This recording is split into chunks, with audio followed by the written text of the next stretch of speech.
ଦର୍ଶକ ବନ୍ଧୁ ଆପଣମାନେ ଆଜି ତୋରି ପାଇଁ ତୋ ପାଇଁ ଧାରାବାହିକରେ ଆଜି ଆପଣମାନେ ଦେଖିବାକୁ ପାଇବେ ଚିକି ଏବଂ ରାମ ଏବଂ ଯଶୋଦା ଦେବୀ ଏଇ 3 ଜଣ ଆମ୍ବୁଲାନ୍ସ ଭିତରେ ଜଳି ପଡ଼ି ପାଉଁଶ ହୋଇଯିବେ। ହଁ ଦର୍ଶକ ବନ୍ଧୁ, ନିଶା ସେ 2 ଜଣଙ୍କୁ ଡାକିଥିବ ଏବଂ କହିବ ଯେ ମୁଁ ତୁମକୁ ପଇସା ଦେବି।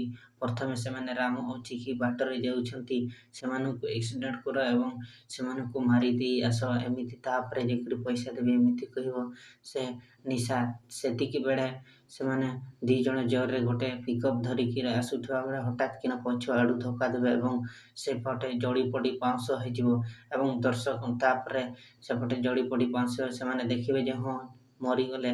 ତାପରେ ସେମାନେ ନିଶାକୁ ଫୋନ୍ କରିବେ, କହିବେ ଯେ ସେମାନେ ମରିଗଲେ। ତାପରେ ସେତିକି ବେଳେ ସେ ଚିକି ହସ୍ପିଟାଲ ରାମ ଏବଂ ଯଶୋଦା ଦେବୀଙ୍କୁ ନେଇଯାଇଥିବ ଏବଂ ସେତିକି ବେଳେ ତାପରେ ତା ଭଉଣୀ ଦୌଡ଼ି ଆସିବ ଏବଂ କୁଣ୍ଢେଇଲା ବେଳେ ହଠାତ୍ କିନା ସେ ଦେଖିଦେବ ଯେ ସେମାନେ 2 ଜଣ ଅଛନ୍ତି। ଦର୍ଶକ ବନ୍ଧୁ, କ'ଣ ସେ 2 ଜଣଙ୍କୁ ଧରିପାରିବ ଚିକି ଏବଂ ସେ ସତ କଥା କ'ଣ ଜାଣିପାରିବ ଯେ ନିଶାର ପ୍ରକୃତ ପ୍ଲାନ୍ ବୋଲି କ'ଣ ଆପଣ ଭାବୁଛନ୍ତି? ନିଶ୍ଚୟ କମେଣ୍ଟରେ ଜଣାନ୍ତୁ।